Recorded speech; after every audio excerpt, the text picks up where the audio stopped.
Essa nossa palestra de hoje é a primeira vez que ela está sendo dada. Vocês vão dizer, não, mas você já falou tantas vezes do Caibalion. Essa palestra de hoje não tem absolutamente nada a ver com as outras palestras do Caibalion que eu fiz. Normalmente a gente fala a respeito dos fenômenos do Caibalion no mundo, o que acontece à nossa volta. Aqui nós vamos falar do efeito das leis do Caibalion dentro de nós, na nossa psique, ou seja, aspectos psicológicos mesmo, como o nome diz. Portanto, é a primeira vez que a gente faz esse conteúdo. Eu espero que seja interessante para vocês. Quando eu fui analisar um pouco a respeito desse aspecto mais interno do Caibalion, eu falei, bom, isso talvez seja até mais interessante do que as influências dele no mundo. Mais interessante para a gente perceber as coisas dentro de nós, né? Então vamos conhecer um pouquinho dessas aplicações internas do Caibalion.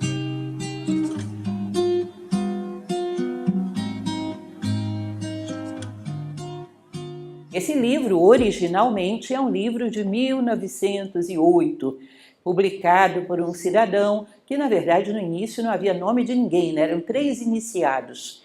E aí, depois, a editora Pensamento foi, investigou, disse que teria sido um cidadão, William Walker Atkinson, mas até hoje a gente não sabe dizer com certeza se realmente é. A editora Pensamento, inclusive, nas suas edições mais próximas, mais recentes, ela já coloca o nome desse autor. Mas há, em outros lugares do mundo, sempre falo isso quando eu dou essa palestra, por exemplo, na Inglaterra, a Mabel Collins, que era uma teósofa ligada a Helena Blavatsky, ela dizia que o livro tinha sido escrito por ela. Ou seja, tem outras pessoas reclamando para si a autoria desse livro. Então a gente não pode dizer com tanta certeza assim quem é o autor, quem não é. O fato é, ele é fundamentado na obra egípcia, fundamentado no Egito e nas chamadas 7 grandes leis que regem o universo manifestado. Para o Egito, o universo é regido por 7 leis, que se aplicam desde um grão de areia até um ninho de galáxias. E a gente, ao conhecer essas leis, refletir sobre elas, pensar sobre as aplicações que elas podem ter na nossa vida, poderíamos nos alinhar com o universo. E ao nos alinharmos com o universo, teríamos, evidentemente, muito mais facilidade de encontrarmos o nosso próprio caminho, encontrarmos o nosso lugar dentro dele e, portanto, encontrar harmonia, felicidade, tudo isso que é tão desejável, não é? Bom, a tradição hermética é milenar. Ninguém vai saber dizer, hoje há até quem negue que tenha existido um mestre chamado Hermes Trismegisto. Eu particularmente acredito que o impacto histórico que ele gera não poderia ter vindo de ninguém, de uma compilação de histórias populares. É muito o que ele deixa. E, bom, mas a data, fala-se desde 2.500 a 3.500 anos antes de Cristo, que é um desvio padrão muito grande, né? Então não há muita certeza acerca de quando ele viveu. Mas o fato é que algumas coisas estariam diretamente relacionadas a ele. Algumas obras, algumas tradições egípcias, como o mito de Osíris, Ísis e Horus, o livro dos mortos egípcio, que era um documento que se escrevia para cada pessoa que estava às portas da morte, e algumas obras como o Corpus Hermeticum e a Tábua de Esmeralda, o Minerva Mundi, que normalmente é mostrado também junto com o Corpus Hermeticum. Quem tenha curiosidade de conhecer melhor essas obras, ambas existem dentro de Nova Acrópole, o Corpus Hermeticum no Acrópole Play. Não sei se vocês conhecem, a Acrópole Play é a nossa plataforma de streaming. Ela é, bom, vocês depois podem se informar com os voluntários, é de onde a gente tira um pouco dos recursos que vêm para os nossos trabalhos sociais, e ela é sensacional, tem muita coisa interessante lá dentro. Eu peguei esse livro, que não é um livro simples de se ler, Corpus Hermeticum não é brincadeira, tá? Mas eu fiz uma leitura linha por linha, acompanhada e comentada. Então, quem queira se aventurar, aliás, quem queira, eu diria para vocês que vocês deveriam querer. Porque Corpus Hermeticum é um dos livros mais importantes da tradição da humanidade. Portanto, deem uma forçadinha de barra para quererem, porque realmente é um tipo de livro que a gente não deveria deixar de ler. É talvez o livro sagrado mais antigo de que dispomos, junto com os Vedas indianos, e realmente sensacional. E para aqueles que queiram conhecer a Tábua de Esmeralda, sobre a Tábua de Esmeralda, eu tenho uma palestra lá no YouTube da Nova Acrópole também. Tá? O YouTube é aberto, todas as palestras com entrada franca. E o Acrópole Play é uma mensalidade que eu não sei atualmente quanto é, mas é qualquer coisa em torno de R$ 20. É muito, muito pouco mesmo. E é uma plataforma de streaming sensacional, muito interessante. Então, quem queira conhecer em maior profundidade, eu recomendo, sobretudo, Corpus Hermeticum. Hoje ele foi publicado 2 vezes no Brasil, bem recentemente. Um deles, inclusive, foi a versão que eu utilizei para fazer esse comentário. Antes era muito difícil ler o Corpus Hermeticum, você tinha que ler em espanhol. Já são disponíveis em português. Na verdade, o Corpus Hermeticum ele é complicado em qualquer língua que você possa imaginar no mundo. Mas, pelo menos, no português, é mais plausível da gente tentar, se esforçar, e com o acompanhamento da leitura comentada, eu acho que vocês vão tirar muito proveito dessa leitura. Tá certo? Então, vamos lá. E vamos falar então desse Kybalion, dessas 7 leis que, segundo o Egito, segundo a tradição hermética, aplicam-se ao universo como um todo, do micro até o macro. Vamos falar dentro de um campo de aplicação, que é a psique humana, ou seja, aspectos psicológicos do Kybalion. Certos elementos que, claro, que a gente não vai esgotar, porque tem muitas outras possibilidades às quais vocês mesmos podem chegar, através de um exame, de uma imaginação sobre as leis, vocês podem encontrar muitas outras aplicações, uma boa reflexão vai mostrar a vocês outras possibilidades. Eu trouxe apenas algumas, para que a gente conheça. Cada uma das 7 leis, uma aplicação interna que a gente poderia ter. Trouxe para vocês esse desenho, que é o caduceu de Mercúrio, que segundo a tradição grega seria a demonstração greco-romana, né, do que seria o ser humano. Tem uma parte física, que eles chamam de soma, uma parte emocional e mente prática, que é chamada de psique, e uma parte espiritual, que é chamada de nous. Então, o homem seria uma composição desses 3 elementos. Um elemento físico, denso, concreto, um elemento psíquico e um elemento espiritual. Hoje vamos falar especificamente a respeito da psique humana. Para que o Kybalion pode ser útil? No que ele pode nos ajudar? Se ele pode nos ajudar a lidar melhor com esse mundo que é tão instável e tão complicado e que é exatamente o nosso campo de batalha nesse momento. Nosso campo de batalha é saber elevar as nossas emoções a sentimentos, saber controlar os nossos pensamentos, pensar de maneira mais lúcida, mais autêntica. Nosso campo de batalha está aí dentro desse ponto intermediário, que é o psicológico. Vamos ver se o Kybalion pode ser útil em alguma coisa. Então vamos lá, vamos falar um pouquinho a respeito das leis dele. Começando pela mais conhecida de todas, não é, que é o mentalismo. O princípio do mentalismo diz: o todo é mente, o universo é mental. Então, o que a gente pode deduzir quando a gente diz isso? Que o nosso mundo, tudo que existe abaixo da mente, é fortemente influenciado pela mente. As coisas nascem no plano mental e depois se concretizam. Ou seja, se alguém constrói uma mesa, primeiro tem que ter pensado nela, para depois levá-la até o plano físico e concretizá-la. Dizem que o universo teria existido na mente divina antes de existir concretamente. Tá? Então, tudo que a gente vê à nossa volta existiu primeiro no plano mental.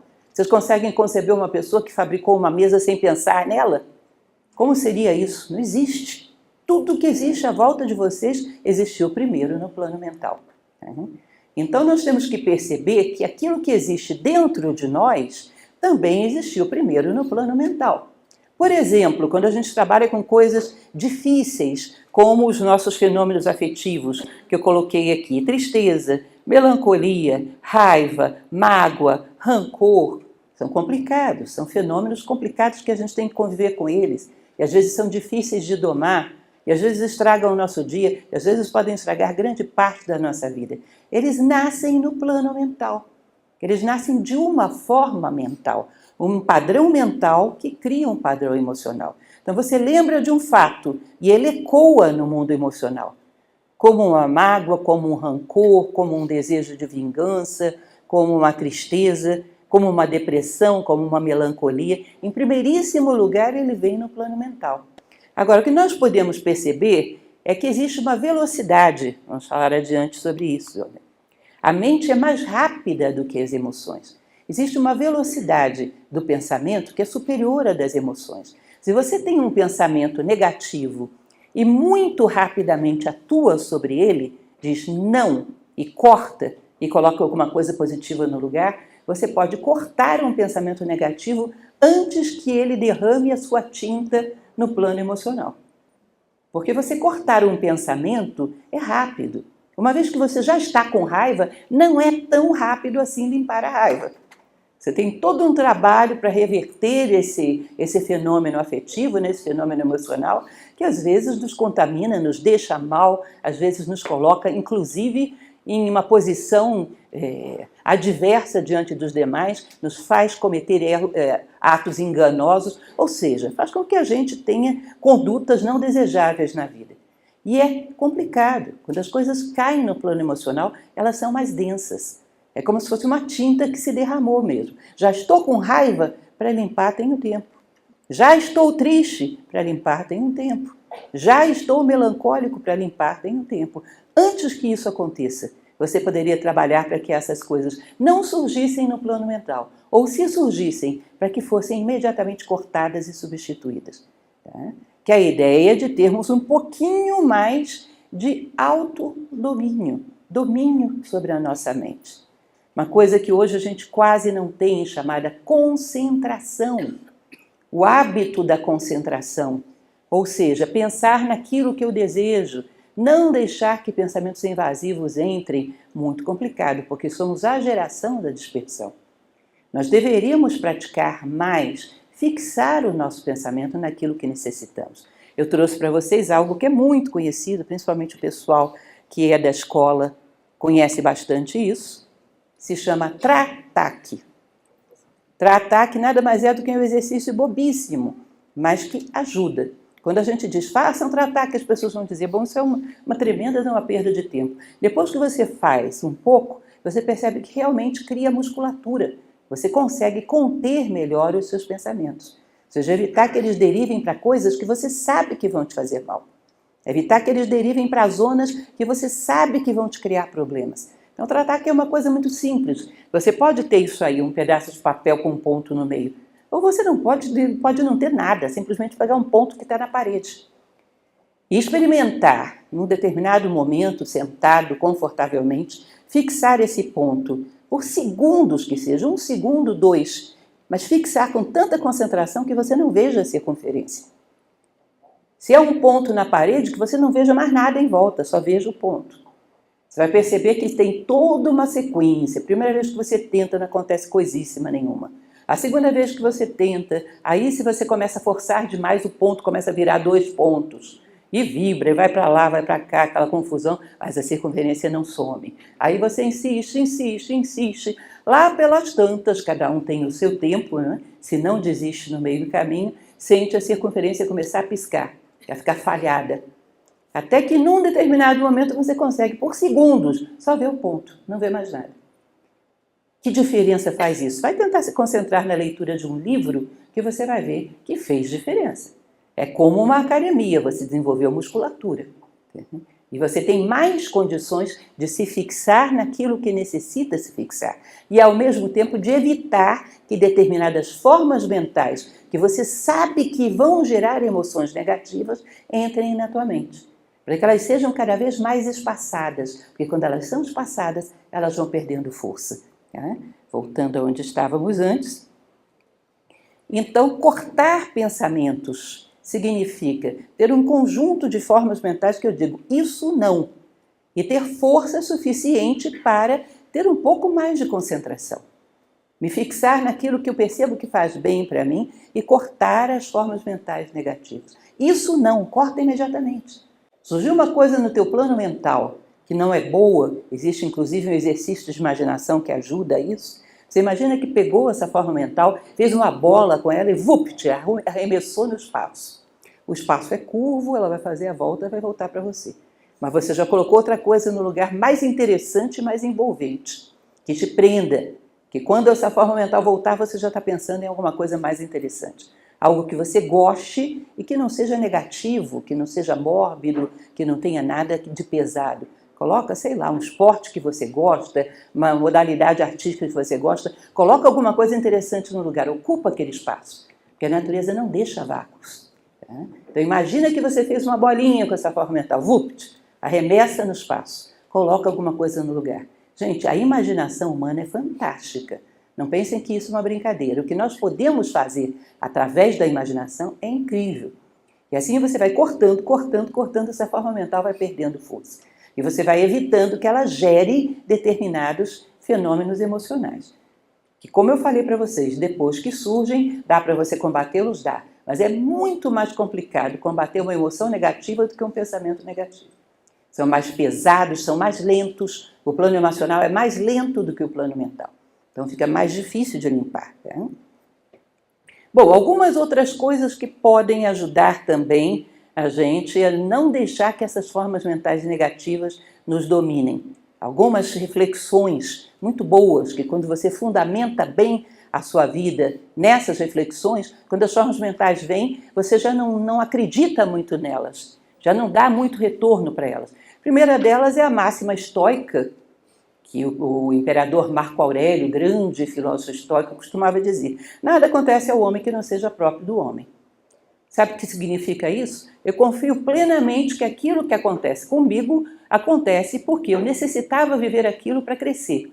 Então não é porque ninguém me perseguiu, não é porque ninguém estava querendo o meu mal, não é porque ninguém estava me visando, porque esse tipo de transferir os nossos problemas para a responsabilidade de uma pessoa é a pior coisa que tem. Começamos a achar que fomos injustiçados por fulano, beltrano ou ciclano. Se você parar para pensar que para crescer você precisava passar ali, se não fosse aquela pessoa seria outra. Se não fosse aquela circunstância seria outra equivalente, mas você precisava passar ali. Não é responsabilidade de fulano. Fulano simplesmente tem os seus defeitos e por acaso era ele que estava passando ali naquela hora.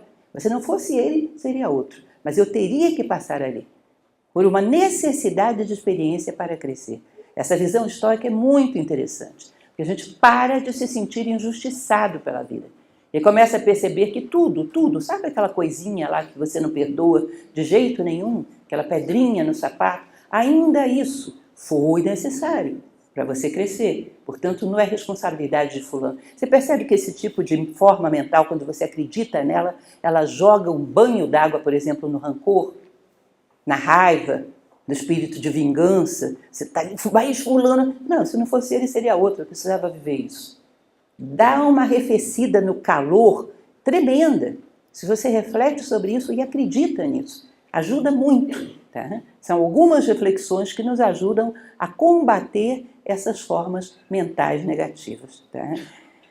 Prática de fechar as contas com o passado.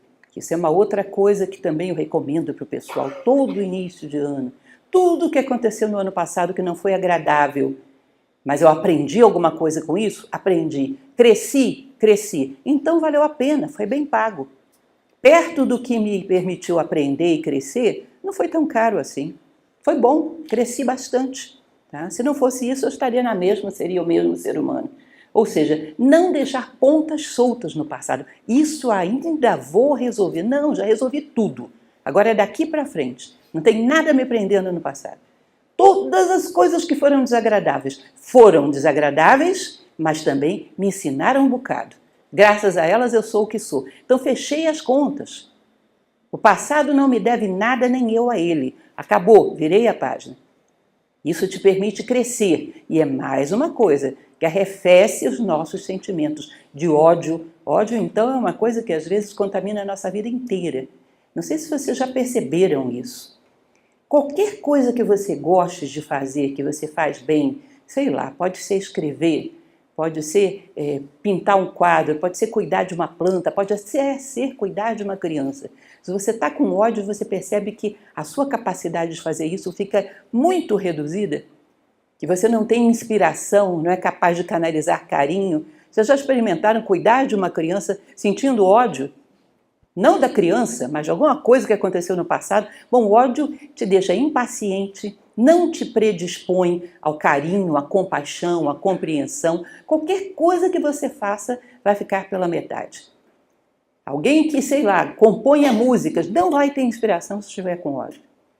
Alguém que queira dar carinho a alguém não vai sentir esse carinho no seu coração se estiver com ódio. Ou seja, o ódio simplesmente frustra tudo aquilo que a gente tem de melhor. Ele tira o impulso das nossas melhores coisas. Ele corta a nossa motivação, corta a nossa inspiração. Bom, se a gente começa a fechar as contas com o passado, a gente vira a folha, não tem nada que me prenda no passado. É menos provável que venha alguma forma mental envenenar o meu emocional. Então saibam, todas as dores que vocês já sentiram no plano emocional ou que sentem até hoje foram provocadas por uma forma mental que você deixou entrar. Localize quais são. Quais são as formas mentais que estão envenenando o teu emocional? E trabalhe para cortá-las. Trabalhe para tirar a fundamentação delas. Corte essas coisas que nascem no plano mental e envenenam as nossas emoções, envenenam os nossos melhores sentimentos. Dá para fazer. Tá? Uma boa reflexão, uma boa prática de concentração, você começa a cortar as bases dessas formas mentais, para que a gente tenha cada vez menos veneno dentro de nós.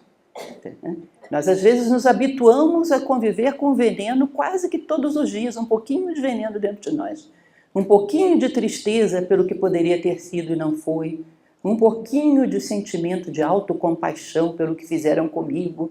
Um pouquinho de rancor por aquela pessoa que eu confiava tanto e fez tal coisa. A gente carrega isso cotidianamente. Imaginem vocês o que é tomar um pouquinho de veneno todos os dias. Todos os dias um pouquinho. É à toa que o pobre no nosso corpo físico acaba estourando de todas as formas. Essas coisas são realmente venenos. E elas nascem no plano mental. Portanto, localizem lá o botão que aciona esses sentimentos, essas emoções. E esteja atento a ele. Corte esse botão. Tá? Aí passando para o princípio da correspondência. Ele vai dizer, o que está acima é como o que está abaixo. E o que está abaixo é como o que está acima.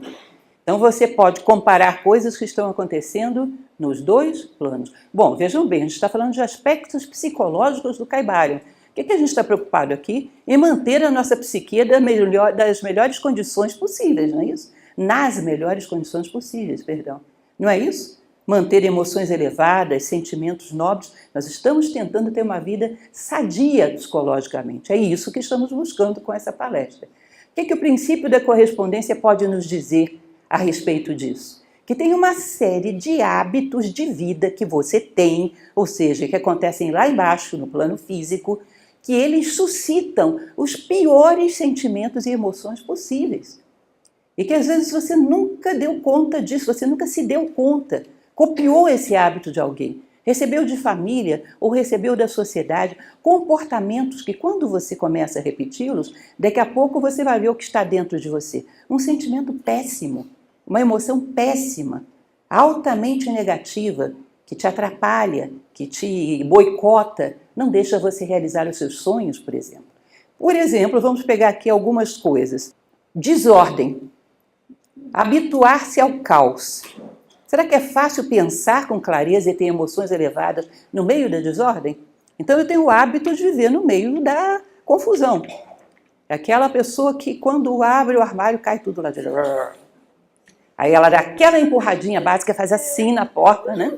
Tranca, deixa isso lá. A casa está sempre meio bagunçada, meio suja, aquela confusão. O que vocês acham? O que há acima há abaixo e o que há abaixo há acima também. Que tipo de conteúdo psicológico vocês acham que isso vai evocar no ser humano? De caos, de confusão, de desordem, de falta de capacidade de raciocinar com clareza, de falta de capacidade de poder sentir as coisas em profundidade. É um ambiente terrível. Não sei se vocês já perceberam que entrar num ambiente desorganizado te provoca uma sensação de moleza, de perda de energia. Parece que dá sono, né? Que você fica meio cansado, porque realmente suga as nossas energias. Os japoneses, tradicionalmente, eles tinham o hábito de fazer ambientes redondos, evitar cantos. Precisando que nos cantos é onde se acumula sujeira, e a sujeira suga a energia dos seres humanos. Então eles faziam ambientes que eram sempre redondos, arredondados, evitavam cantos, exatamente por isso. Porque onde se acumula sujeira, onde se acumula desordem, suga a tua energia. Então tem desânimo, falta de iniciativa, falta de vontade de fazer as coisas, preguiça, todas essas coisas que surgem no teu plano psíquico, surgem muitas vezes porque existe caos fora de você. E você internaliza o caos. É um hábito. De onde que eu aprendi isso? Sei lá, em algum lugar. A sociedade hoje está na moda ser desorganizada. Aliás, hoje todo mundo acha que isso é um estilo, né? Esse é o meu jeito, esse é o meu estilo. Enfim, e não se percebe o efeito psicológico que isso gera. Eu gosto muito de um autor chamado Steven Pressfield. Acho que alguns de vocês já devem ter conhecido através de mim mesmo. Ele tem um livro que é Como Superar Seus Limites Internos, que ele diz o seguinte, que ele tentava ser escritor a vida inteira. Ele morava dentro da caminhonete dele, e lá atrás na caminhonete tinha a máquina de escrever dele, porque ele nunca desistiu que uma hora ele ia conseguir escrever um livro, só que não conseguia. Aí ele disse que ele ia jogando lá atrás, no bagageiro da caminhonete, roupa limpa junto com roupa suja, misturava tudo, fazia aquele ninho, aí de noite ele chegava, afofava aquilo ali e dormia em cima daquilo ali. Aí, depois, mais madura, chegou à conclusão, nunca que eu conseguiria produzir um livro vivendo naquelas condições. É óbvio que aquela desordem física estava no meu plano da imaginação, eu não tinha ideia nenhuma. Não surgia uma ideia original na minha mente. Estava no plano da minha mente, estava no plano das minhas emoções. O caos estava dentro de mim, assim como estava fora. Aí ele conta como é que ele faz para escrever hoje em dia, porque é um grande escritor, um escritor muito prolífico, toda hora está lançando um livro novo. Ele diz que ele marca, digamos, 10 horas para começar a escrever. Pelo menos 2 horas antes ele acorda e começa a arrumar a casa, limpar, deixar tudo organizadinho, cada coisa no seu lugar, tudo bonitinho. E por último ele vai lá na porta e varre muito bem o capacho da porta, para que as musas inspiradoras, ao entrarem, não sujem suas vestes. É muito bonita essa passagem.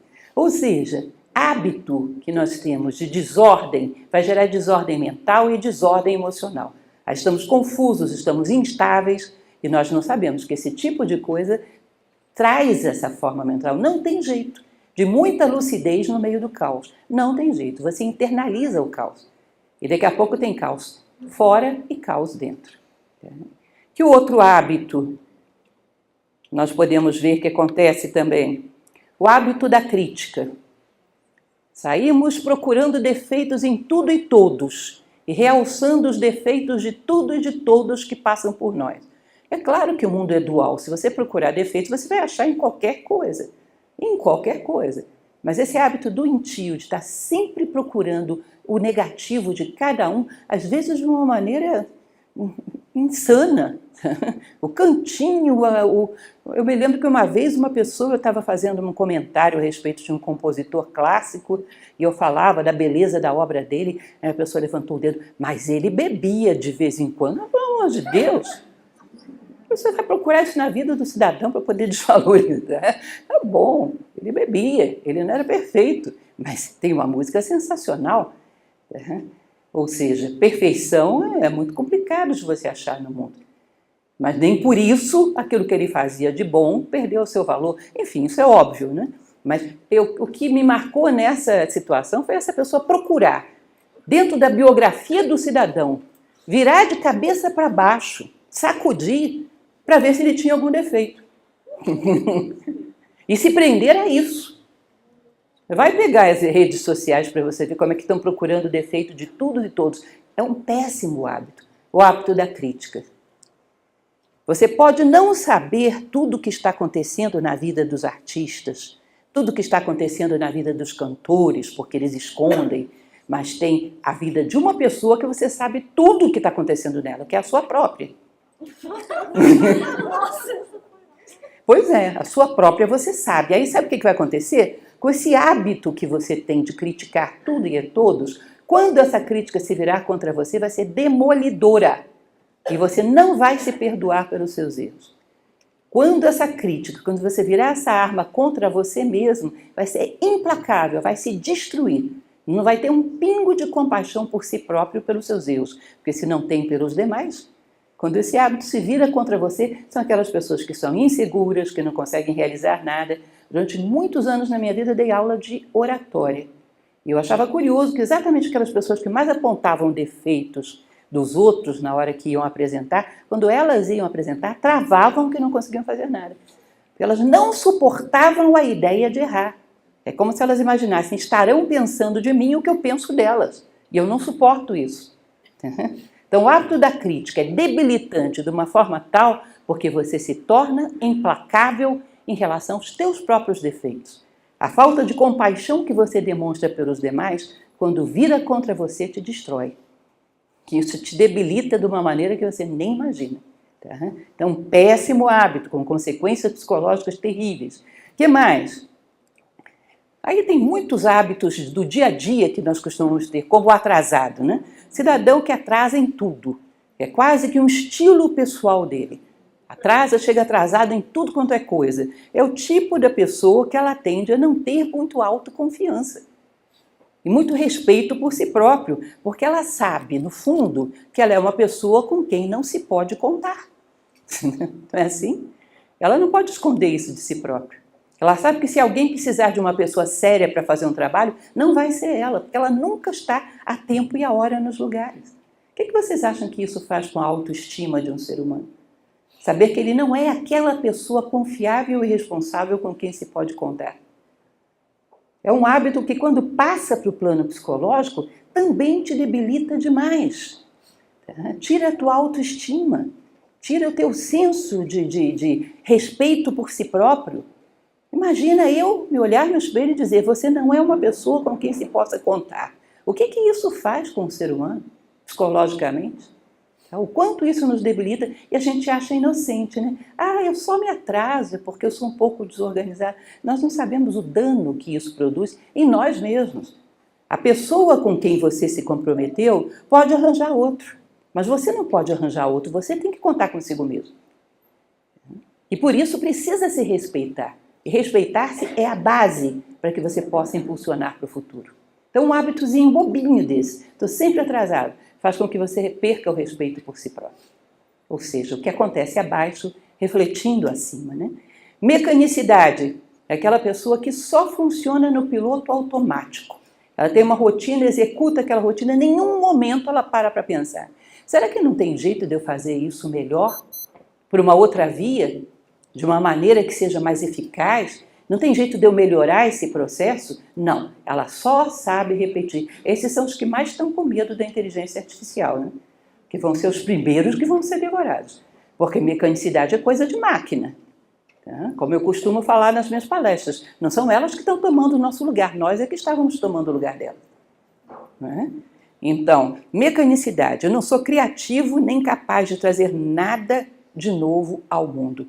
Aí você vê invenções, fulano em tal lugar descobriu tal coisa, e você olha, você tem a sensação de que você não é daquela mesma espécie humana, porque eu não consigo fazer nada de novo. Eu só consigo repetir eternamente a mesma coisa. Ou seja, eu sou uma máquina que você deu corda e sai repetindo a mesma coisa. Nenhum momento de reflexão, nenhum momento de parar para pensar se não há algo melhor, maior do que isso para ser feito. Nada, nada, nada. Ou seja, nós começamos a achar que criar, renovar, melhorar o mundo não é coisa para nós. Nós não somos capazes disso. Isso é uma coisa que eu brigo muito com as escolas, inclusive, porque eu acho que toda vez que a gente ensina alguma coisa para um garoto na escola, devia chegar para ele e dizer, olha, isso foi o que a gente alcançou até agora, mas nós precisamos ir muito além e estamos contando com você. Para que ele confiasse que essas mentes brilhantes são equivalentes às dele, somos todos seres humanos. Eu me recordo de um episódio muito interessante, que foi de um cidadão que durante muito tempo estudou a escrita da ilha de Creta, a linear B, Arthur Evans, ele era um arqueólogo, e nunca conseguiu decifrar. Aí chamaram ele já idoso para um colégio na Inglaterra, gente, para dar aula para uma turma de garotos de 10 a 12 anos. E ele disse, olha aqui, eu fiz tudo isso aqui, mas não consegui decifrar essa linguagem. Mas eu confio que vai ser decifrada no futuro e pode ser um de vocês. E foi um menino chamado Michael Ventris, que estava naquela classe dele, que foi lá e decifrou o linear B. Sabe o que é você chegar para os garotos e dizer, não sabemos quase nada, estamos com todas as pontas do conhecimento soltas para vocês pegarem e levarem adiante. Estimular as pessoas. que elas podem pensar, que elas podem ser criativas, que elas podem renovar, que elas podem acrescentar valor ao mundo. E não fazer com que a gente engula um pacote de conhecimentos que está fechado e não tem mais nada para fazer. E aí caímos todos na mecanicidade, de achar que nós temos que só executar procedimentos, porque criar coisas é uma outra categoria de seres humanos, não nós. Esse tipo de pensamento é terrível, leva à mediocridade. O resultado disso é a mediocridade psicológica. Tá? Comportamento rude. Aquele que é rude consigo mesmo, com os demais, aí você mostra para ele uma coisa muito bela, uma música muito elevada, um gesto muito nobre. A sensação que ele tem é que aquilo não foi feito para ele, que ele não é digno daquilo. Ele fica se sentindo um bruto diante das coisas belas, requintadas, nobres, de uma obra de arte, de uma bela ação, de um ato de generosidade. Ele olha para aquilo e ele fica se sentindo como se ele fosse um homem da caverna. Ele não fosse capaz dessas delicadezas. Por quê? Porque a rudeza vai embrutecendo a nossa capacidade de requinte, de ver detalhes, de criar beleza e de apreciar beleza. Então é terrível, terrível. O comportamento rude faz com que nós pensemos que o nosso é um mundo rude, que nós não merecemos nada de belo, nada de requintado, nada de elevado. Você vai internalizando essas coisas, de tal maneira que depois você não acredita em si próprio. E aí eu coloquei para vocês essa história, era galinha ou ovo? Porque lógico que na cabeça de vocês deve estar pensando isso. Bom, um mau hábito gera essa forma emocional e mental. Mas será que não foi uma forma mental e emocional que gerou esse mau hábito em algum momento? Pode ter sido, ou pode ter sido copiada de alguém também, mecanicamente, sem pensar. Mas o fato é que, tendo vindo de um lado para o outro, do outro para o outro, em algum ponto você vai ter que cortar. E eu te recomendo, corte os maus hábitos, que ajuda bastante a recuperar a confiança em si próprio. Corte os maus hábitos, porque isso com certeza vai ecoar psicologicamente em você. Naquilo que você acredita ser, no quanto você confia em si próprio, no quanto você acha que é capaz de criar coisas boas, belas, nobres. Ou seja, mude os maus hábitos. Aperfeiçoe a sua vida, depure a sua vida. Terceiro princípio, que é o princípio da vibração. Nada está parado, tudo se move, tudo vibra. Existe uma outra coisa no plano psicológico que também é muito comum no nosso momento histórico. Vocês já ouviram falar de uma expressão chamada adrenalina pura? Ou o cidadão está vibrando a mil ou ele não acha que está se divertindo, que está feliz? Ele não pode ir a uma reunião social e beber moderadamente, ele tem que se embriagar. Ele não pode pegar um carro e andar numa velocidade normal da vida, ele tem que correr feito um louco. Ele tem que ter emoções intensas, ele tem que fazer coisas fortes, porque senão ele acha que a vida é apática. Nós nos viciamos nisso também. O dia a dia, as coisas belas do dia a dia, o tanto que tem para você ver à sua volta, a gente não vê. Eu não posso, por exemplo, como eu coloquei aí, me sentir feliz dando uma caminhada do local onde eu moro. Eu preciso ir para a Floresta Negra na Europa ou para a praia em Ibiza. Ou seja, o cotidiano é pouco para mim. Eu preciso de vibrações intensas. Eu sempre acho muito engraçado aqueles... Desculpem, não tenho nada contra nenhum esporte, mas também não posso evitar de achar engraçado. Aquelas pessoas que se amarram no elástico e se atiram e ficam fazendo toim, toim, toim, toim. Não, meu caro, você quer emoções fortes?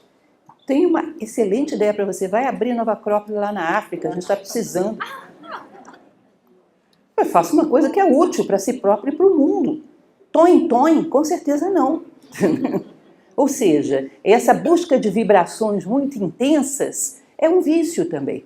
Porque senão é como se nós ficássemos meio anestesiados. A vida comum, o dia a dia, não é suficiente para nos trazer felicidade. Nós não vemos nada do dia a dia. Tem milhões de coisas acontecendo à nossa volta, não vemos nada. Então, um café da manhã em família é pouco. Tem que ser o restaurante mais caro. Se você está na casa, na sua mesinha, de 4 lugares, sentado com mais uma pessoa ou duas, aquilo é muito pouco para te fazer feliz. Se você está sentado com a sua família, com uma pessoa ou duas na sua mesa, pode falar dos maiores mistérios do universo. Pode discutir sobre a essência da vida. Pode tornar aquele um momento sagrado, imortal. Pode fazer daquilo ali algo que vai fazer a diferença para o resto da sua vida. Aquele momento, quando você sentar com um familiar, procura fazer, eu pelo menos gosto de fazer isso, meu esposo também faz, a gente adora. Dobra o guardanapinho, coloca na mesa, só você e mais uma pessoa dentro de casa. Dobra o guardanapinho, coloca do lado da xícara, coloca uma musiquinha tocando. É super especial. Por quê? Esse é um dia como outro qualquer. Um dia como outro qualquer é super especial. Se você tivesse poucos dias de vida, você ia achar esse dia extraordinário. Você não sabe quantos dias de vida tem. Todo dia é extraordinário. Todo dia é como se fosse uma página em branco que a natureza abre diante de você e diz: eu confio em você, começa tudo de novo. Todos os dias são extraordinários. Isso é uma reflexão simples, onde você está ali, delicadamente, servindo o café do outro, o outro te servindo, tentando ser gentis, tentando tratar de um assunto elevado. É sensacional, você não precisa estar num restaurante 5 estrelas para estar vibrando. A vida diária tem muita coisa para nos mostrar. Pode ser sensacional. Podemos descobrir coisas muito profundas em nós, no outro. A alegria simples de uma boa conversa não é suficiente. Preciso do tempero de uma boa dose de bebida, ou seja, euforia. Você não pode se reunir com um grupo de amigos e conversarem um bom papo, daqueles que traz a alma da gente à tona, daqueles onde a gente compartilha as melhores coisas da nossa vida. Não pode. Todo mundo tem que beber até se embriagar, porque senão não tem graça. Reunião social sem bebida, que coisa chata. Não tenho nada contra a bebida, mas contra a embriaguez não precisamos chegar a isso. A euforia. Ou seja, nós achamos graça uma simples conversa com um amigo, então você não tem verdadeiros amigos. Porque um verdadeiro amigo, aquele que te faz trazer a alma à tona, é sensacional quando estamos com eles. Não precisaria de mais nada. Mas não é suficiente. A gente precisa temperar tudo na vida, vibrações extremas. Não pode ter a serenidade de uma vibração harmoniosa do dia a dia. Estamos sempre buscando essas vibrações extremas, que vocês vão ver que se compensam, mais adiante vamos falar sobre isso quando falarmos da polaridade, com vibrações extremas do outro lado. Então, caminhar pelo meu quarteirão não é suficiente. Preciso estar na Floresta Negra ou na praia mais badalada. No meu quarteirão deve ter 1 milhão de coisas que eu não vi ainda. 1 milhão de elementos que eu não observei. Tá? 1 milhão de pôr do sol que você ainda não olhou direito. Monte de coisas, a natureza à tua volta, milhões de coisas para ver dentro e fora de você. Na sua esquina. Aliás, se você for para o outro lado do mundo, você vai ver que é uma esquina como outra qualquer. Não existem esquinas tão diferentes assim no mundo. Me recordo que eu era garota e eu sonhava, um dia vou sair do país, estudei relações internacionais por causa disso. Vai haver alguma coisa extraordinária em algum lugar do mundo que eu tenho que ir lá encontrar. É sorte que eu comecei a fazer filosofia antes de fazer essas viagens. Porque o que eu encontrei pelos 4 cantos do mundo foi um bando de homens angustiados que não sabiam o que estavam fazendo aqui. Vestidos de um jeito, de outro, numa moda, em outra, mas a mesmíssima coisa. E eu poderia resolver essa questão na minha esquina, não precisava ir para a esquina do outro lado do mundo. Então não precisamos de vibrações tão intensas assim. Nada contra você fazer viagens, viu? Não me entendam mal. Mas precisarmos dessas coisas para sermos felizes, estamos reduzindo a nossa felicidade a muito pouco. Não podemos viver assim o tempo todo. Tá? Ou seja, eu tenho que estar sempre adrenalina pura, uma vibração máxima, senão a vida é apática e eu não vejo graça na vida. Eu estava lendo esses dias a respeito dessa história das 48 horas. Esses dias, foi ontem que eu estava lendo essa reportagem. Que eles chegaram à conclusão que a máxima felicidade nas férias é quando você está 48 horas lá. Você já desfez as suas malas, já começou a curtir. A partir daí o prazer é descendente. Porque aí já é a segunda vez, já é a terceira vez. Quando eles fizeram um questionário perguntando para as pessoas o que foi mais divertido nas férias, teve várias vezes essa expressão. A primeira vez que eu fiz o castelo de areia, a primeira vez que eu entrei na água, depois vai ficando mais monótono. Por quê? A pessoa não está acostumada a estar o tempo todo buscando algo de belo. Ela só vê alguma beleza na novidade. Então as férias são assim, tem aquele pique máximo e depois ela é assim. De tal maneira que quando você chega de volta, você fica um tempão descansando das férias. Porque elas ficam maçantes no final. É como se você não tivesse mais nada para ver. Porque o mesmo método que você usa na sua vida, usa em qualquer lugar. muito rapidamente acha que já viu tudo, quando não mergulhou em profundidade em absolutamente nada. Aquilo que me serve bem não é suficiente, preciso de tudo novo. Ou seja, é curioso, né? Porque dentro de nós está tudo velho, somos sempre os mesmos.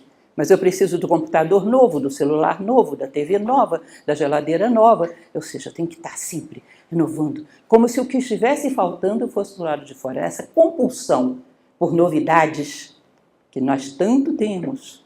Eu recentemente vim dos Estados Unidos e isso me surpreendeu muito lá, porque ainda é pior do que aqui. A rapidez com que eles sucateiam coisas novas. É impressionante. Temos que estar mudando, mudando, mudando. E por dentro sempre os mesmos, não muda nada.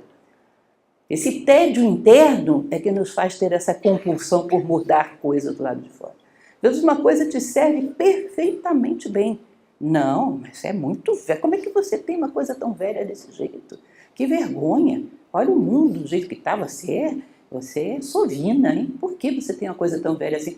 Uma coisa que te serve perfeitamente bem, por que não tê-la? Por que não tê-la?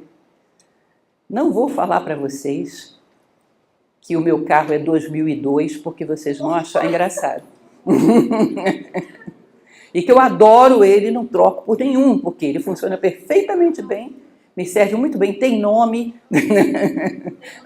tem nome, gosto dele, ou seja, não precisa o carro de vocês ser 2002, mas pelo amor de Deus, não tenham compulsão por trocar coisas do lado de fora, quando na verdade o que precisa ser trocado é pelo lado de dentro.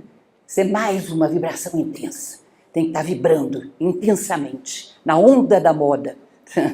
E dentro, sempre a mesma coisa. Dentro que as coisas precisaram ser mudadas, não muda nada. É sempre a mesma coisa. Dentro, juntando poeira. Não é? Sentimentos duradouros são monótonos. Então, da mesma maneira que as férias, os relacionamentos também são assim. Tem um pique de novidade, depois começa a cair na monotonia.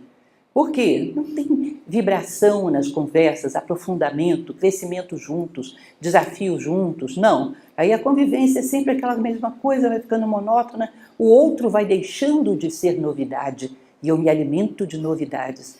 Tá? Eu não vejo o que as coisas são, eu não vou além da flor da pele das coisas, eu não sei o que as pessoas são, não vou além da flor da pele das pessoas. Portanto, as pessoas são um mistério para mim. O que eu conheço é muito superficial, mas esse superficial, daqui a pouco eu estou entediado dele. E aí aquela pessoa que usa outras pessoas para ter sempre novidades na sua vida. É o uso do outro para ter emoções fortes, para ter novidades. Tá? Então entedia do outro, como se o outro fosse um objeto que ele usa da mesma maneira que a sua televisão, que a sua geladeira, e de vez em quando tem que trocar, porque aquele modelo já enjoou. Ou seja, é uma falta de motivação na vida tão fora, tão forte, uma superficialidade tão grande, que ficamos à flor da pele não só das coisas, mas de nós mesmos. Não tem nenhum aprofundamento, porque se nós encontrássemos algo de profundo em nós, a partir desse algo de profundo, encontraríamos algo de profundo nas coisas. E respeitaríamos todas as coisas e pessoas que estão à nossa volta. Mas não. A flor da pele é esse homem que está sempre vibrando ao sabor da novidade. Enjoa de tudo. Nós vivemos a sociedade dos enjoados. Enjoam de tudo. Então, sempre querendo a vibração forte da novidade, do novo, da aventura. E a maior aventura, que é descobrir a si próprios, não vivem. Não mergulham em si mesmos.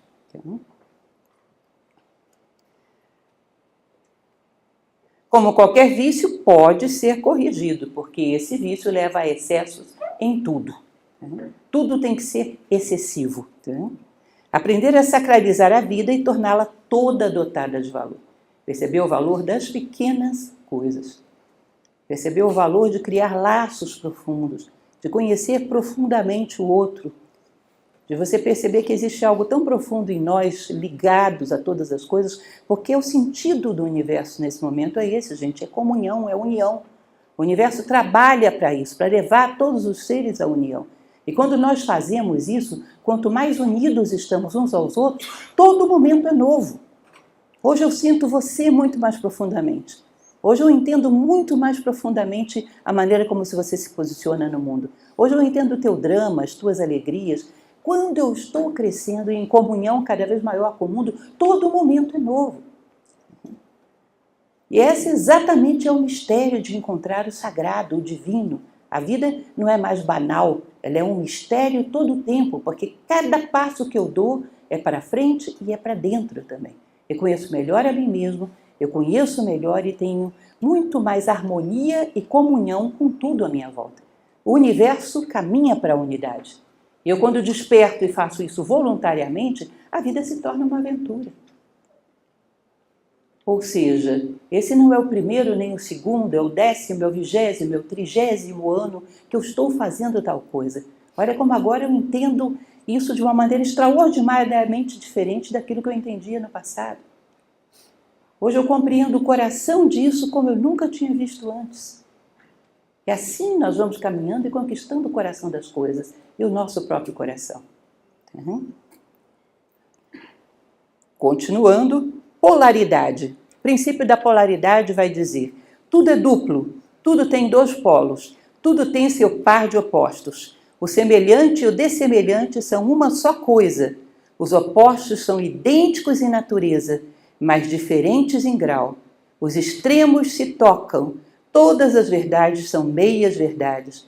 Todos os paradoxos podem ser reconciliados. Isso aí não lembra para vocês mais um vício contemporâneo que nós temos, não? Polaridade lembra o quê? Polarização, que nós tanto amamos, né? Ou estamos de um lado ou estamos do outro. Quando, na verdade, se você parar para analisar, os opostos estão bem parecidinhos. São bem parecidinhos.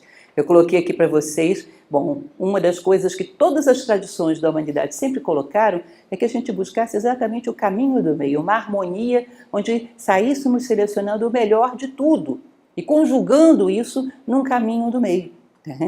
Todos os radicalismos têm uma boa dose de cegueira. Ou seja, todas as polarizações têm uma boa dose de cegueira. Quando eu polarizo de um lado e nego o outro, é como se eu estivesse dizendo 100% do que está desse lado está certo e 100% do que está do outro lado está errado. Você já começou errando, porque não existe 100% nesse universo. Nós estamos num universo onde tudo é relativo, tudo é uma mistura de um e do outro. Portanto, nem o seu lado está totalmente certo, nem o outro lado totalmente errado. Deve haver virtudes e defeitos em ambos. Se você tivesse a maturidade de selecionar o melhor de ambos e encontrar um caminho do meio, seria muito mais maduro, muito mais harmonioso, teria muito mais paz. Eu peguei um caso, por exemplo, que são os fanatismos materialistas e religiosos. De um lado tem o fanatismo religioso, que a gente conhece bem. É aquela pessoa que acha que só o caminho dela salva e quem não seguir o caminho dela vai para o inferno, está condenado mesmo, não tem salvação. E o caminho dela é um caminho bem específico. Aquele grupinho, aquela coisinha ali, aquela denominação, ou é ali ou não é em lugar nenhum. Fanatismo religioso. Só que na nossa sociedade hoje em dia é muito comum ter também, cada vez mais eu encontro, acho curioso, o fanatismo materialista. Que é aquele cidadão que não acredita em nada, tá bom, isso é problema dele, mas ele se acha no dever de convencer todo mundo a não acreditar em nada. Tem pessoas que chegam à pachorra de ter sites na internet, pegando ex-religioso da religião A, ex-religioso da religião B, da religião C, para dizer lá que aquela religião não prestava, para tentar convencer todo mundo que nenhuma religião presta e que tem que ser ateu, porque é a única verdade. Ele vai querer me dizer que esse cidadão não é tão fanático quanto o outro? Viver e deixar viver. Você não quer acreditar em nada, faça isso e viva as consequências da sua opção. Mas essa política agressiva de querer demonstrar que todo mundo que acredita em alguma coisa é burro, é doido, é alienado e que o único certo é você que não acredita em nada, isso é tão fanático quanto o outro lado. Essas polaridades, o nosso momento histórico vive o auge delas. A gente não pode parar para pensar que todo mundo tem algo de razão e todo mundo tem algo de erro. Não podemos parar para pensar nisso. Não temos essa capacidade. Aí lá vem os ódios, aí lá vem as divisões das famílias, divisões dos amigos, porque um está no polo, o outro está no outro polo. Como se alguém tivesse encontrado a verdade absoluta. Quem foi que encontrou a verdade absoluta ali? Sócrates costumava dizer uma coisa muito interessante. Se alguém te disser que encontrou a verdade absoluta, ou ele encontrou mesmo e é um sábio, ou ele não sabe nem o que é verdade e é um total ignorante. Em nenhum dos dois casos serve para filósofo.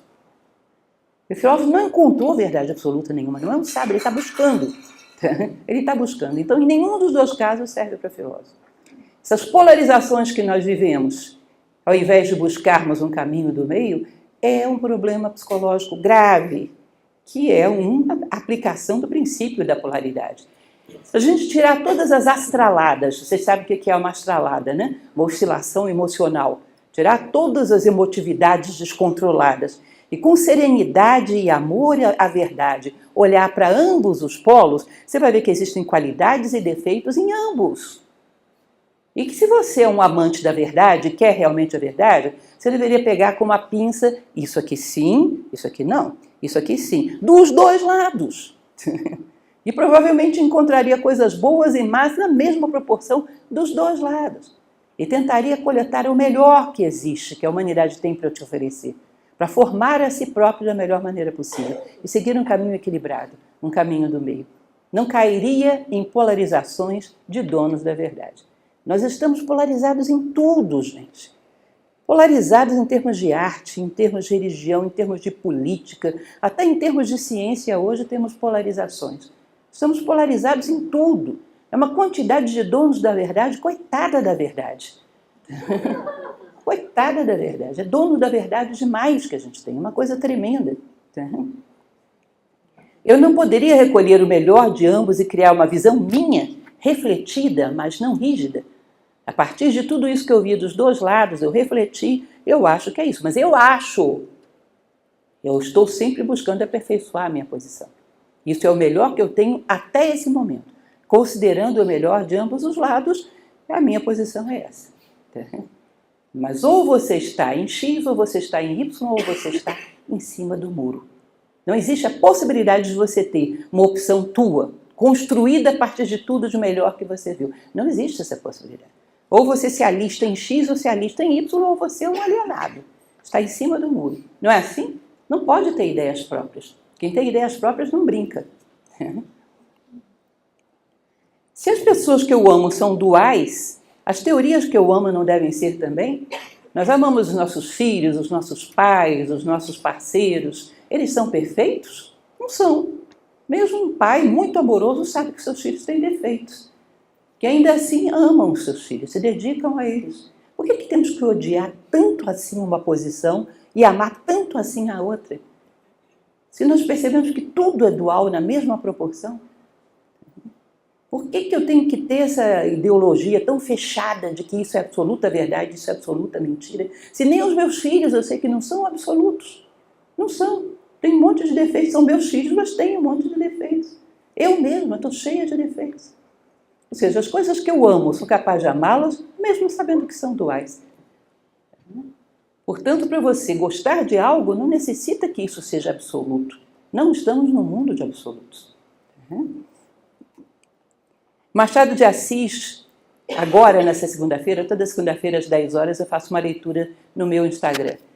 E ele tem um conto chamado A Teoria do Medalhão. Vocês já ouviram isso? Gente, quem não leu A Teoria do Medalhão perdeu metade da sua vida. Exagerada não, né? A Teoria do Medalhão, ele ensina exatamente o filho dele isso, a pensar o que já foi pensado. A não inventar nenhuma novidade, a fugir das ideias como o diabo foge da cruz. Tá? Só repetir aquilo que todo mundo pensa. Não criar absolutamente nada de novo. Tá? Decorar uns jargões, umas frases feitas, umas frases em latim para criar efeito, mas não pensar absolutamente. Tá? Nós parece que fomos educados na teoria do medalhão. Tá? Pensar só o pensado, criar algo novo de jeito nenhum, totalmente proibido. Fuja das ideias, pense o que já foi pensado. É mais ou menos o que nós fazemos, somos todos medalhões. A sociedade de X ou Y. E você não imagina que tem A, B, C, D, E, F, G. Não, só tem X ou Y. E aí você pega, se você diz X, eu já sei o que você pensa, no que você acredita, o que você vai fazer, porque já está tudo pensado ali. Você se alista e executa aquele script. Não tem margem para individualidade nenhuma. Não existe mais nada. É a teoria do terceiro excluído, ou é X ou é Y, não existe outra possibilidade no universo.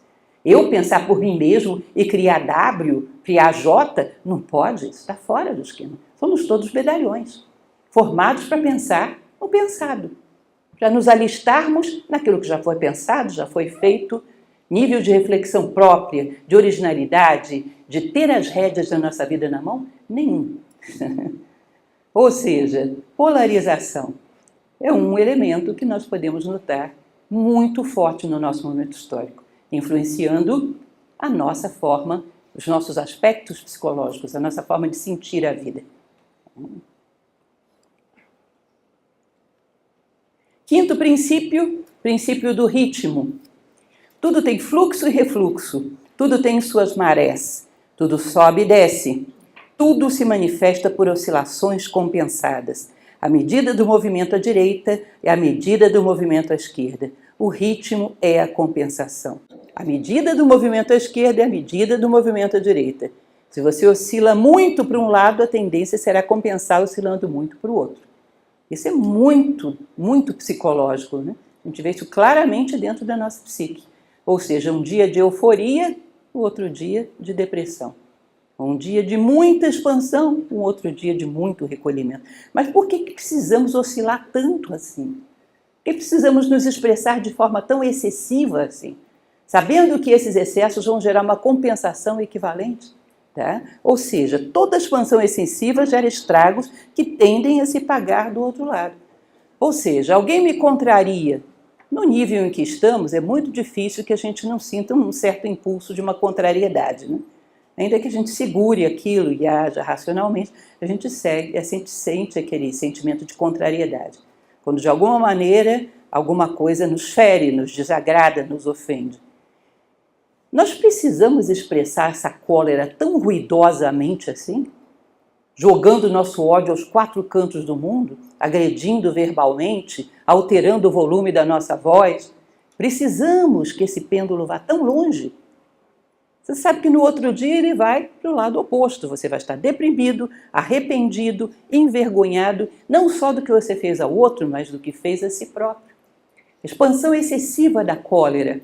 A gente vê isso todos os dias pelas ruas, no trânsito, em locais de trabalho, né? Cólera descontrolada tende a ferir um monte de gente e, por último, mais fortemente a nós mesmos.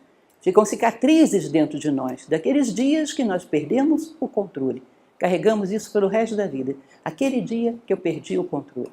Bom, no nosso nível, se sentir contrariado faz parte, mas eu preciso deixar esse pêndulo ir tão longe assim?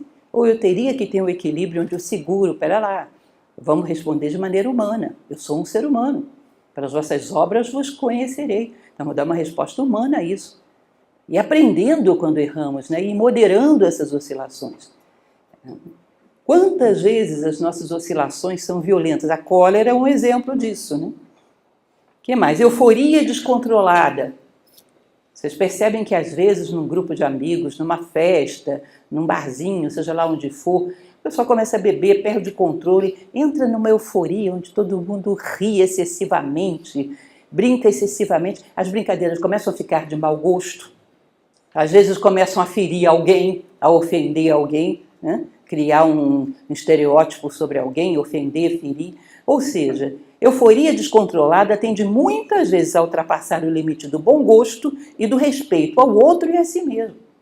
E os danos a corrigir depois são sempre grandes.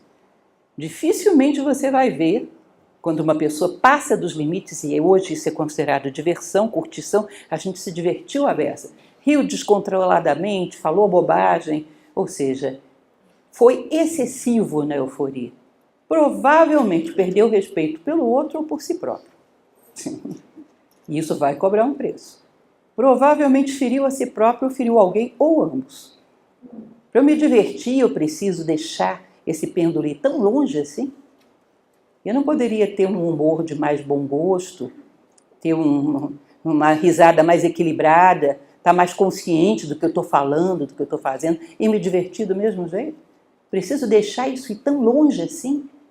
Chega ao ponto das pessoas serem às vezes agressivas entre si. abrirem feridas, criarem situações altamente delicadas e constrangedoras, constranger alguém. Por quê? Porque é engraçado. Quantas vezes isso acontece? Expõem uns aos outros a brincadeiras de mau gosto porque é engraçado. Ou seja, nós não precisamos desse excesso todo para nos divertirmos. Você pode perfeitamente se divertir com equilíbrio, consciente do que você está fazendo. Me recordo muitos anos atrás que eu tinha uma escola Nova Acrópole em Valparaíso de Goiás, foi uma das primeiras filiais que eu fiz. E a gente estava fazendo uma festa lá, acropolitana. E aí passou uma pessoa na rua e eu vi que quando ela passou, ela fez assim, meio assustada quando viu as pessoas lá dentro, né? Depois ela passou, era uma vizinha, depois eu perguntei para ela, o que foi que você assustou? É porque eu não estava ouvindo barulho nenhum. Quando eu passei e vi aquele monte de gente lá dentro, eu falei, ó, como esse pessoal está se divertindo sem fazer ruído desse jeito? Porque divertir tinha que ter baderna, tinha que ter gritaria, tinha que ter música mais alta do que o necessário. Ou seja, divertir a gente compreende excessos, não é assim? Se eu disser para vocês, tem alguém numa praia, uma dessas praias da moda, que está lá curtindo, se divertindo, como é que você imagina que esteja esse local? Lembrem aí do nome de uma dessas praias da moda, eu não lembro de nenhuma. Maragogi, digamos. Tem um monte de gente de férias lá. Como é que você espera que fique quando esse pessoal sai de lá? Sujeira para todo lado, não é isso? Os moradores contrariados porque teve barulho alto, teve confusão, gente brigou, teve problema no trânsito. Ou seja, nós precisamos nos exceder para nos divertirmos. Não é à toa que hoje no mundo, vocês veem o que está acontecendo, as pessoas estão odiando os turistas. Que a presença deles é inconveniente demais, porque você tem que ser desagradável para se divertir. Você tem que ser mal educado, você tem que ser excessivo, você tem que fazer sujeira, você tem que fazer barulho excessivo. Mau hábito, excesso, não precisamos disso para nos divertir. Podemos nos divertir sem deixar o nosso eu humano trancado dentro do apartamento. Não precisamos dessas vibrações excessivas.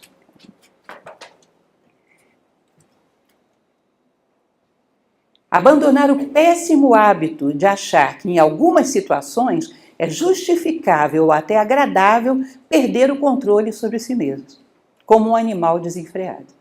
Em certas situações é divertido perder totalmente o controle. Olha, o seu carro você não gostaria de perder o controle, porque você sabe que pode ocasionar um acidente sério. Não pense que em relação a você também não vai acontecer coisas desagradáveis. E nós temos esse mau hábito de achar que para curtir você tem que perder o controle. Como assim? Então você vira um bicho desenfreado, sem controle nenhum. Isso é um mau hábito, isso é um excesso, o pêndulo vai lá em cima, não é isso? Eu não posso ter uma ação equilibrada. Esse pêndulo que vai lá em cima, no dia seguinte vai compensar para o outro lado. Desenvolver o requinte do prazer humano e da reação humana a situações de desrespeito ou de perda. Imaginar aquele que você mais admira e procurar construir isso em si próprio. Imagine você, aquela pessoa que você mais admira e alguém a ofendeu. Como você imagina uma pessoa que você admira, uma pessoa respeitável, se comportando diante de uma situação onde foi ofendida? Um nível de classe, de equilíbrio, de saber se portar adequadamente diante disso, né?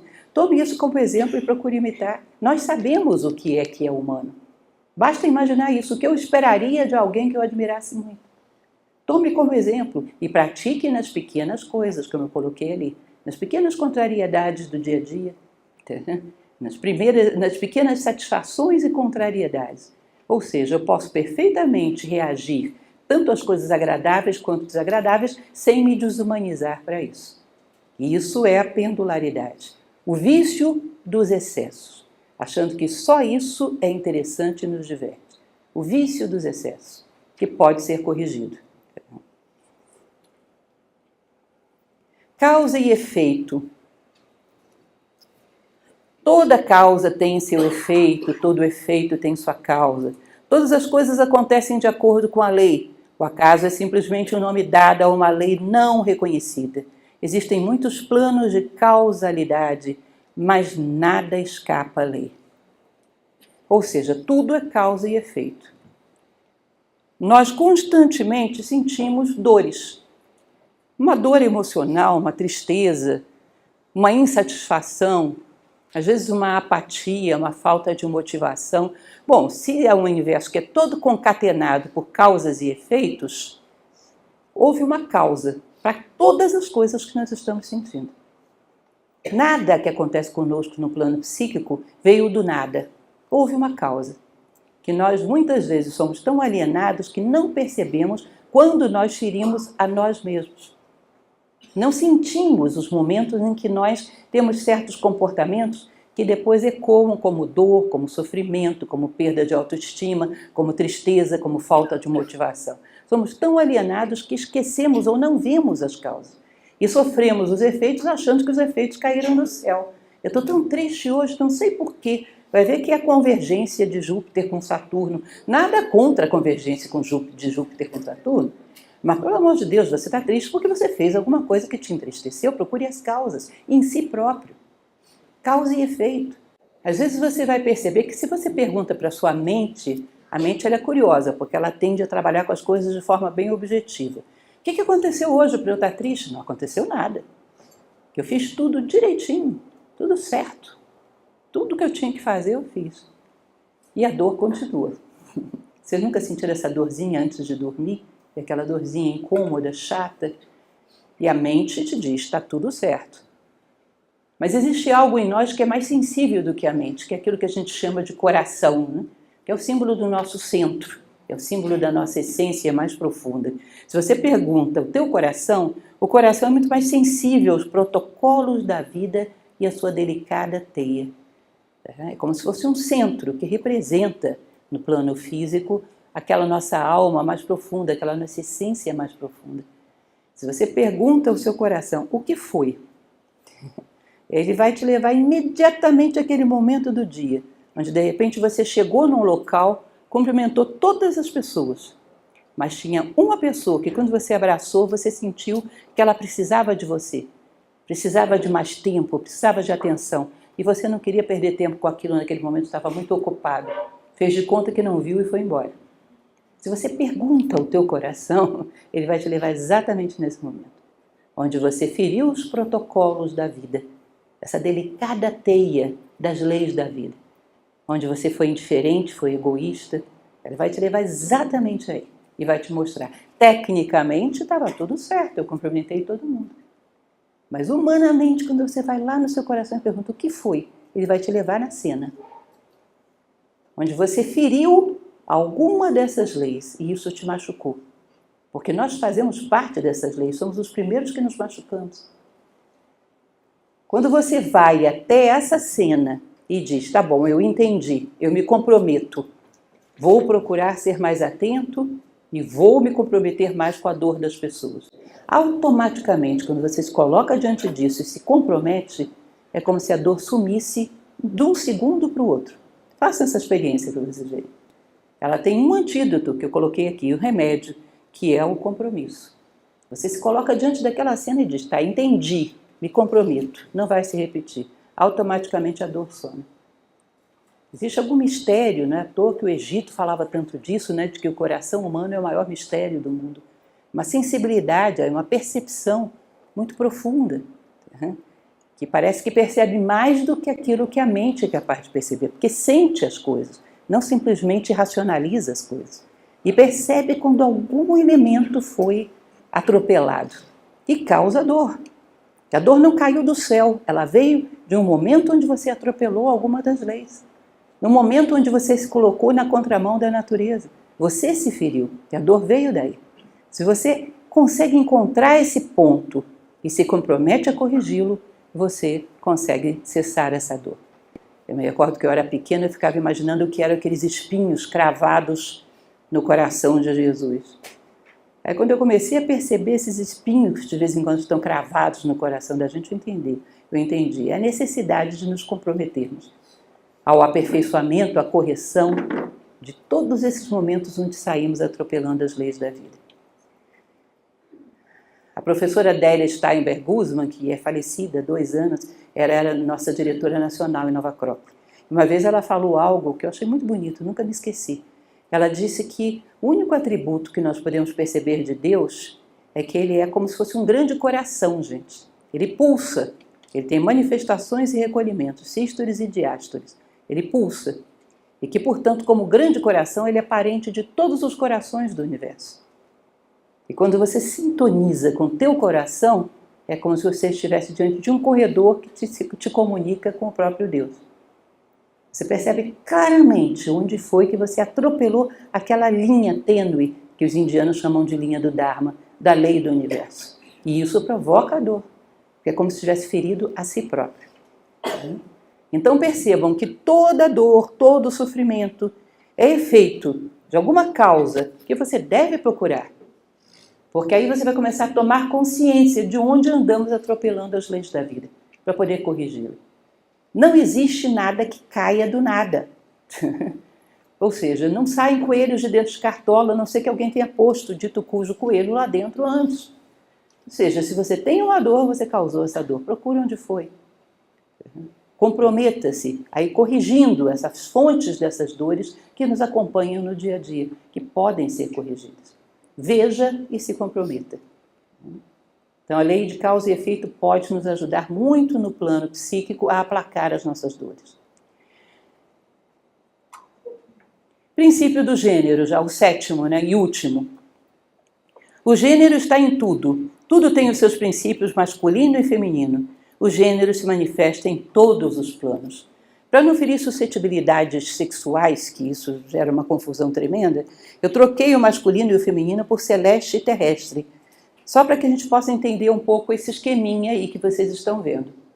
Dizem que todo ser humano tem, naquilo que é chamado de personalidade, esses 4 veículos, que é o veículo físico, que está ali, a energia que percorre esse veículo, o veículo emocional ou astral, e a mente prática, concreta. Esses 4 elementos, todo mundo reconhece isso em si, E dizem, gente, que o masculino e o feminino têm polaridades diferentes nesses veículos. E essas polaridades são mais ou menos o seguinte: no corpo físico, o corpo físico da mulher tende mais ao celeste, é mais delicado, não tem tanta força de tração, força física quanto do homem. O corpo do homem tende a ser um pouco mais denso, mais terra, mais voltado para a força física. O que seria ideal que a gente pudesse fazer aí? Vocês lembram o que se faz numa bateria para poder funcionar? Você junta as polaridades opostas, porque a energia circula. Então, tanto o feminino, que tem esse corpo celeste, deveria procurar aterrá-lo um pouco. Você não precisa se tornar a pessoa mais forte do mundo, mas ter uma certa resistência que te permita dar conta das coisas que você necessita. Como também o masculino não deveria usar a sua força física para se embrutecer, mas buscar uma certa delicadeza, uma certa suavidade, onde ele possa até consertar a asa quebrada de um pássaro. Essa certa suavidade que ele tem que buscar para encontrar um equilíbrio. Ou seja, você juntou as 2 polaridades da bateria, a energia vai circular. No energético, você vai perceber que o homem tem uma energia de explosão. Pô, vai lá e faz. Essa energia de explosão do homem é mais celeste, A mulher tem uma energia mais terrestre, que é aquela que perdura, perseverança e constância. A mulher é capaz de suportar uma situação desagradável por anos a fio. É capaz de suportar uma dor por um tempo muito prolongado. E isso não é muito próprio do homem, não tem muito essa possibilidade. São as 2 canalizações de energia. O que deveria ser feito? O homem trabalhar para desenvolver um pouco mais de suporte, de perseverança, de constância, de manutenção da sua energia, e não só energia de explosão. E a mulher, de vez em quando, ser capaz de ser mais incisiva também. Às vezes você tem que chegar para uma pessoa e dizer não. Você não precisa ficar 2 horas explicando para ela por que não. Porque ninguém suporta, e a mulher tem mania de fazer isso. Não é assim? De vez em quando saber trabalhar com a energia de explosão também. Pá, acabou, vamos para outro assunto. Enquanto que o homem tem que ser capaz de trabalhar com as coisas com mais tempo, com perseverança e constância. Alongar a sua energia no tempo. Quando você faz isso, você junta as polaridades, a energia circula. Mesma coisa do ponto de vista emocional. A mulher é totalmente celeste. Então, no fundo, não me venham com churumelas. Porque no fundo, na calada da noite, toda mulher sonha com Lancelote do Lago no seu cavalo branco, caminhando por uma pradaria, dizendo: "Oh, minha rainha, vou salvá-la." Isso é bonito, é celestial, tem muito de bonito. Porém, ela precisaria pegar um pouco desse ideal e trazê-lo para o mundo, tentando fazer com que aquela pessoa que está do seu lado se aproxime um pouco desse ideal. Ou seja, tentando trazer esse ideal ao mundo, porque senão vira fantasia. Tentando fazer com que aquele ser humano que está ao seu lado vá se requintando, se tornando um pouco parecido com o Lancelot do Lago. Ou seja, concretizar esses seus sonhos. Agora, o homem, do ponto de vista emocional, é terra. Então, é muito mais provável que um homem se aproxime de uma mulher pela sua aparência física do que uma mulher se aproximar de um homem só pela sua aparência física. Então, a emotividade dele tende a ser muito concreta, né? Deveria trabalhar com isso, pensar em planos mais sutis. Pense em ter ao seu lado uma pessoa com quem você tem alguma coisa para conversar daqui a 20 anos, meu caro. Ou seja, não trabalhe de uma maneira tão concreta, leve as coisas para um plano mais sutil. Ou seja, sutilize um pouco as suas emoções, não seja tão concreto, não veja só corpos. Quando olha para o outro, não olhe só corpos. Então, a mulher concretizar mais, o homem sutilizar um pouco mais, para que esse circuito feche e a energia circule. O que mais que nós temos ali? Na mente. A mulher é muito terra na mente, ou seja, ela imediatamente quer saber para que isto serve. Ou seja, todas as ideias têm que ter uma aplicação imediata, tem que resolver alguma coisa. Não sei se vocês conhecem um livro de literatura brasileira chamado Feijão e o Sonho, de Orígenes Lessa. É exatamente isso. A mulher era o feijão e o homem era o sonho. Mas eram assim extremos, onde ela tinha que suprir a sobrevivência e ele só sonhava com poesia. Você tem que fechar esse circuito, a mulher tem que se utilizar um pouco. Puxar lá para cima, pensar o que é que nós estamos fazendo aqui, qual é o sentido de tudo isso, um pouco mais de metafísica, um pouco mais de busca das causas últimas das coisas que a gente está vivendo. E o homem tem que concretizar o seu pensamento, porque senão fica também totalmente fantasioso. Que aquelas suas ideias sutis, elaboradas, gerem alguma transformação no mundo. Gerem alguma pegada no mundo, alguma transformação, algum crescimento, algum acréscimo ao mundo. E aí você fecha o circuito. Quando você fecha o circuito, a energia roda. E aí você é capaz de criar coisas. Se você tem energia concentrada num polo só, ela não circula e você não tem essa bateria funcionando. Você não é capaz de transformar absolutamente nada, que é algo que eu coloquei aqui adiante. Olha só que interessante. Fechar circuito, a energia flui. Há pessoas em cuja vida tudo murcha, a energia não flui e vivifica as suas obras. Quando a energia está presa numa polaridade só, ela não flui e não vivifica as obras. Imaginem vocês que a gente fosse pegar, fazer um levantamento da humanidade inteira, ideias dos maiores empreendedores, e eles nos dessem 10 ideias de negócios sensacionais, empreendimentos assim que tem tudo para dar certo. Não tem certas pessoas que qualquer coisa que você ponha na mão delas murcha, não vai para frente? Pode ser a ideia mais sensacional do universo. Ela não é capaz de dar vida às coisas. Fica ali, fica preso, fica agarrado, né? Não vai para frente. A energia parece que não flui. E às vezes você pega uma ideia boba, uma coisa simples, bota na mão de certas pessoas e ela faz o negócio maior do mundo com aquilo, que junta uma fortuna. Vocês nunca viram isso? Eu fico boba de ver. Toda hora eu vejo alguma coisa desse tipo. Agora apareceu uma empresa lá na China, vocês devem saber disso, que inventou um brinquedo, um boneco, que é a coisa mais feia da face da Terra. Pois é, e ficaram riquíssimos com um negócio desse. Ou seja, tem pessoas que têm tanto fluxo de energia que você bota qualquer coisa na mão dela e vai para frente. E tem outras que você coloca as melhores ideias do mundo na mão dela e murcha tudo. E são a maioria, infelizmente. Infelizmente, não sabem trabalhar com esse princípio da polaridade. Nós temos o nosso diretor de Brasil Norte, em Nova Trópico, que é o professor Luiz Carlos Marx, que ele, nesse sentido, é uma pessoa que mais me impressiona que eu já conheci na minha vida. Qualquer coisa que ele inventa de fazer dá certo. As coisas mais esdrúxulas do mundo. Vou comprar uma casa assim, vou fazer não sei o quê, vou começar um negócio de tal jeito. Dá. Todo mundo diz, isso é uma loucura. Dá. Vou construir uma esfinge do alto da montanha? Dá. Ou seja, tudo o que ele coloca a mão, dá.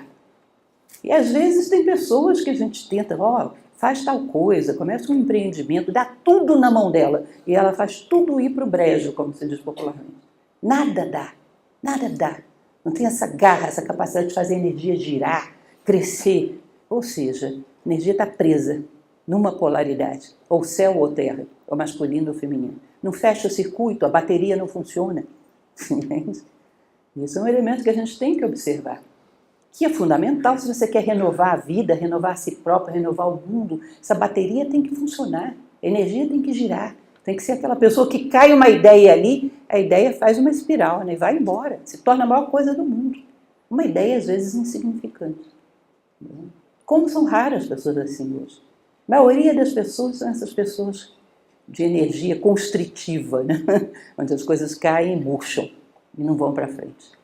Aí tem que todo mundo trabalhar para alguém que sabe girar as energias. Porque se você botar o cidadão para fazer alguma coisa sozinho, ele vai à falência em um mês. Não é assim? E botar todo mundo para trabalhar para alguém que saiba fazer fluir as energias, que são pouquíssimos. Porque você bota o cidadão para trabalhar para ele mesmo, chance zero. Vocês não acham isso estranho? E é assim que é.